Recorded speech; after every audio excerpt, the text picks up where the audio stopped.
What's up guys, my name is John Evans, and in this video, I'm gonna teach you how to make your tendons more like springs. When we jump, we use the energy from the approach to recycle it and help us jump higher. Ideally, athletes who are super bouncy are able to better use their tendons like springs and don't use their muscle quite as much. So we're gonna use a lot of the research from Verkhoshansky to fuse what we know about tendons with training so that we're better able to take advantage of that energy to jump higher. So first, let's go ahead and look at what's actually changing when you train correctly. So if you were to look at a tendon underneath a microscope, it's a bunch of collagen fibers, and those collagen fibers are typically wavy. However, when you apply load to them, they go from a crimped wavy pattern to a straight one. This happens segment by segment, and the changing in length makes them act like a bunch of tiny springs. So if you guys have ever done isometrics and you push into something immovable or using a kettlebell isometric, if you're at really low loads, it feels soft. But at high force, these align in parallel and all of the springs are turned on and the tendon functions very stiff. So if you were to plot the force and stretch on a curve,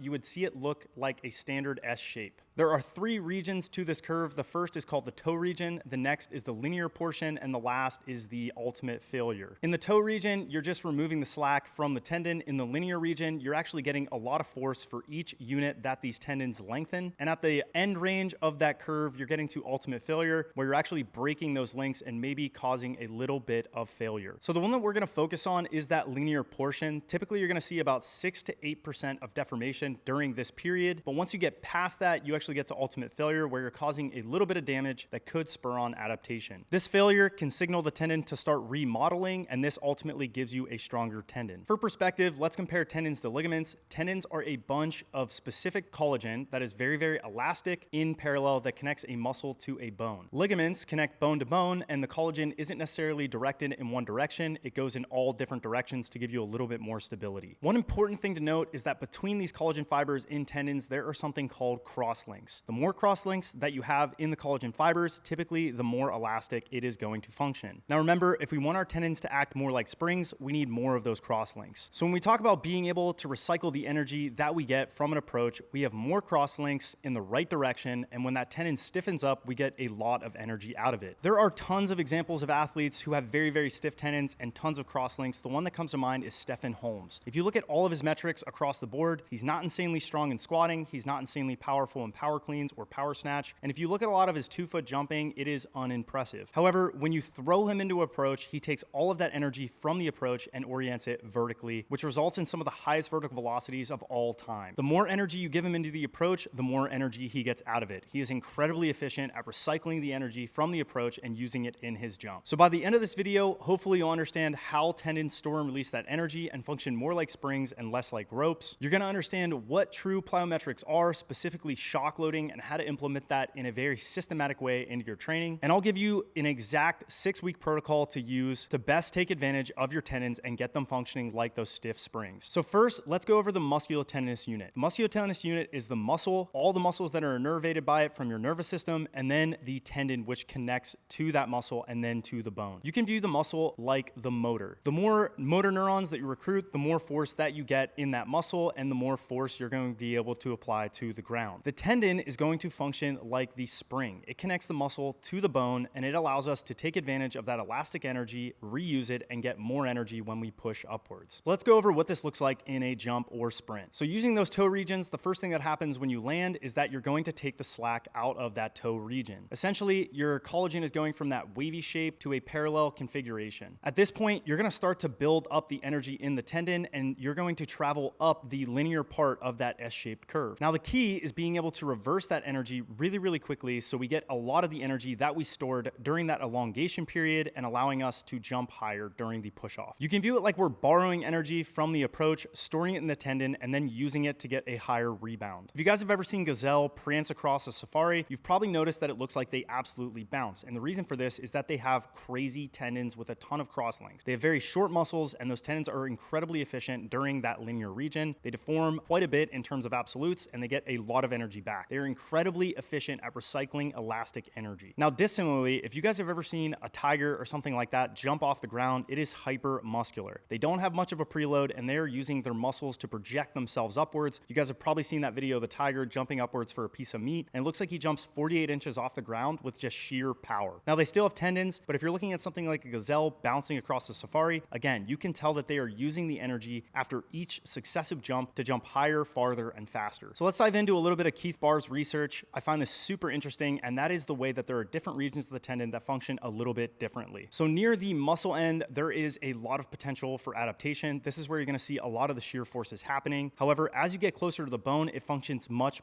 more stiff. So ideally, we are trying to fine-tune these two different segments of the tendon. We need a lot of stiffness at the tendon, but we also need a lot of compliance close to the muscle because we don't want the muscle to not be able to handle a little bit of stretch that happens when we store and release that energy. Now, that said, a lot of athletes do not pick efficient plyometrics to take advantage of this mechanism. We don't want to be really long ground contact times and very moderate effort levels because, again, this is going to turn into a muscular effort. At the end of the day, we don't really take advantage of the elastic properties of the tendon, and it's not really strength work, so it doesn't really serve any purpose in a good jump training program. This is where Dr. Verkhoshansky comes in, the father of shock training. When Verkhoshansky was testing out depth jumps and shock training, he found that the landings had to be incredibly stiff and violent. He wanted an almost unconscious response to your legs hitting the ground. This resulted in a rapid eccentric to isometric to concentric stretch shortening cycle. The goal was to have a rapid rebound with very short ground contact times, so we were best able to take advantage of the tendon. Now, why this is interesting is because if you've ever done depth jumps and you've fallen off a really high box and seen your ground contact times go up, it means you're probably leaking a lot of that energy from the tendon, and even though you might have been able to jump high, it actually turned into more of a muscular effort instead of a tendinous one. Because 1 foot jumping and 2 foot jumping is an explosive activity that functions under very short ground contact times, we want to take advantage of the muscles effort as well as the tendons effort. And shock training is meant to train the nervous system to be able to better use that elastic energy in a jump. So Verkhoshansky was very clear about how to do these. He wanted relatively lower boxes, 24 to 30 inches, and the goal was short ground contact times. It wasn't necessarily jumping as high as possible because, again, this is going to move the needle towards a more muscular effort instead of a more tendinous effort. Now, all plyometrics have a given place in a jump program. However, if your goal is to train the tendon, you need the ground contact times to be very short so we're better able to recycle that elastic energy. So let's go ahead and let's classify these into what we would call jump training and then true shock training. Jump training would be those things where we're actually trying to balance out how much energy we get out of the jump from the tendons and the ground contact time and the muscular effort. If we have a really long ground contact time, then it's going to inherently move towards a more muscular effort. This is why 2 foot jumpers typically have to be very strong. However, if we're moving towards a 1 foot jump, or you're looking at the block foot in a 2 foot jump, then this is going to move into a more elastic effort, meaning that the ground contact times allow you to store and release a lot of energy. There's a lot of cross links, the tendon's functioning very stiff, there's a lot of deformation, and as a result, you get a ton of energy out of the jump. So it's important to remember that if your goal is to train the nervous system, to recruit the muscle really quick and get the tendon to function like a spring, you need incredibly high qualities. The reason why is because your nervous system has to pre-tense, recruit a lot of force in the muscle, prepare for ground contact, and this allows you to better take advantage of the tendon. If you're just hammering tons and tons of reps, the quality is going to drop, you're going to run out of energy because your ATP to CP system is not super efficient, and then you're going to end up training more of the muscle than the ability to store and release energy. The ability to recycle that energy is heavily related to the nervous system, but is also related to the number of cross links in that tendon. We need the muscle to turn on really quickly, stiffen up that tendon, and then we're able to better recycle that energy. You guys have probably heard people say absorb the force, but we do not want to do this. Again, we want to recycle the energy and use it to help us jump higher, faster. You guys have probably seen athletes jump off crazy high heights, and I gave this analogy earlier, but they're not really using the elastic energy in the tendon. All they're doing is landing from that, dissipating all those forces, and then exploding back upwards, and that is not the goal of depth jumps, and why the higher height is not necessarily better. You have to pay attention to the ground contact times and the quality of the movement. One simple way that you guys could view this is just by watching Usain Bolt sprint down the track at maximum velocity. You'll notice that his legs are really straight when he hits the ground, and he's incredibly efficient at taking that energy and bouncing into the next contact. The reason why is because tendons are way faster at storing and releasing energy than muscles, and ground contact during an upright sprint is around 80 milliseconds. This means the muscle is functioning isometrically. It doesn't really have time to go through an eccentric, isometric, and concentric period. So our goal with shock training and plyometrics is to get the system to function more appropriately. We're trying to get the tendons to function very stiffly because the muscle is already already pre-contracted, and as a result, you're able to bounce off the ground and use all of the energy from your approach in your jump. I've seen this happen a ton of times when I have coached Josh. As he tries to perfect his technique, what ends up happening is that he spends more time on the ground. As a result, he ends up jumping lower because his block foot is really late and he's leaking a lot of energy in that plant leg, which inevitably makes him jump lower. So when you watch someone like Isaiah, the goal is to run really, really fast, push off that penultimate step, reposition in the air as fast as possible so that when you hit the ground, you're already ready to take off again. This is going to help him to utilize all of the elastic energy that he stored from the approach to jump upwards. If you're really, really late in repositioning the legs, the ground contact time is going to go up a lot, which is going to move it towards a more muscular effort. And ultimately, that is not the goal. We want to balance those variables. So what is the 6-week plan to help you use your tendons more like springs? Well, I'm going to tell you right now. The first is going to be isometrics. And the reason why is we want to condition the tendons to be able to handle the loads that are to come. Shock training is incredibly intense,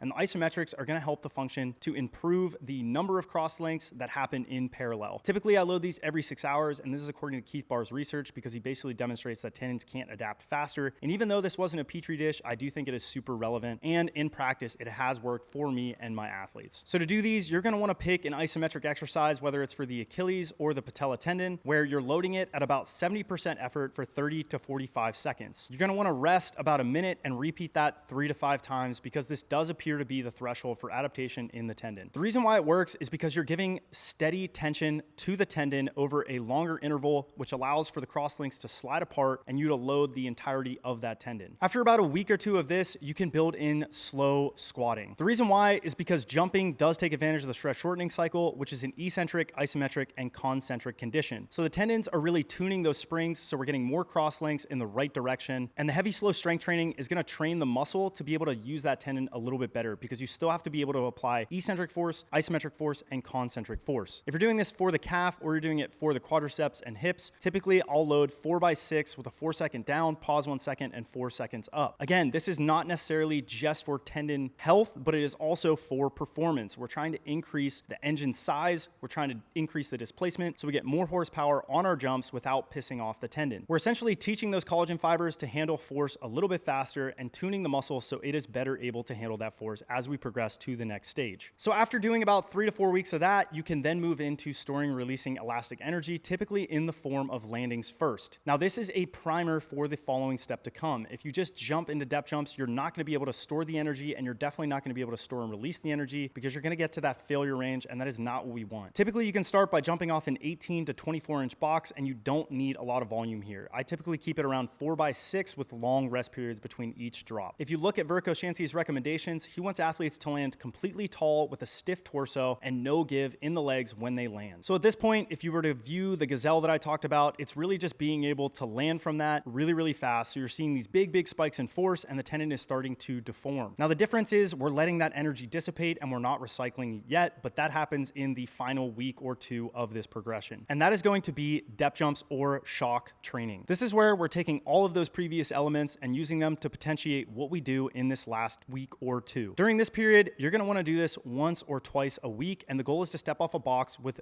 very, very low ground contact times and rebound as quick as possible. This is going to train the nervous system to turn those muscles on sooner, prepare for ground contact, and then explode off the ground using mostly the tendon and not just the muscle. The reason why you have to wait to do this is because if you just jump into it, odds are your muscle is going to hit failure or your tendon is, and you're going to get hurt. Remember, a higher box is not necessarily better. If the box is too high and your ground contact times are flying upwards and your jump is not very good, then that means you're not really getting much energy out of that tendon. You want to see a crisp rebound at whatever height you pick with relatively short ground contact times. Prior to doing these, I typically like to have guys do a few drops ahead of time. If you guys watched the previous YouTube video with Isaiah and I, we did depth drops prior to doing our depth jumps. The reason why is because it helps the tendon warm up a little bit and get ready for the deformation that it's about to go under, because you are about to store and release a ton of energy in that tendon. We're essentially asking the tendon when you hit the ground to stretch about 8%, get a ton of energy out of it, and then explode upward using that energy that you stored during that landing. What we don't want is bleeding all that elastic energy and turning it into a muscular effort. So if you're watching this and you're like, okay, I have a pretty good idea of what I need to do to jump higher and implement this shock training, well, I want to be clear, this is just one way to do it. Inside of the training that we develop for you at THPStrength, we're going to write the exact sets, reps, and exercises so you're able to best take advantage of this property in your tendon. We leave no stones unturned and make sure that high tides raise all ships. Even if you follow this progression, there are going to be some things that you miss. miss, and that's mostly going to be the power training and the fact that you're not doing any accessory work. So while this can give you an initial blueprint, it is not a full exhaustive list to reach your genetic ceiling. Whether you sign up for the core offer or you decide to do the force deficit protocol in the challenge, we're going to look at your individual weaknesses and figure out how well you're actually storing and releasing that energy by looking at your jumps and your ground contact time. You'll also be added to a chat with coaches so they can regularly assess the technique of your cleans, your squats, your RDLs, and your jumping. So if you're serious about getting better, consider signing up for the core offer, which right now, if you buy an annual plan, is 50% off the month-to-month cost. So you could either spend $1,800 a year or you could spend $900 a year getting the same exact service. And if you want to get better and take advantage of this, it is going to take time. Alternatively, if you maybe are a little bit skeptical, you can also sign up for the force deficit call. And it is a challenge where if you increase your vertical by 2 inches in 6 weeks, we will refund you your deposit. And this should be pretty easy because once we figure out what your weakness is, it's probably going to make up for most of those 2 inches in that 6-week period. That said, guys, I hope you enjoyed this deep dive on tendons. I hope you understand how to recycle elastic energy in your jump. And if you have any questions, please leave it in the comment section below. I try to get back to every single one of you guys. Like the video, and I'll see you guys next time.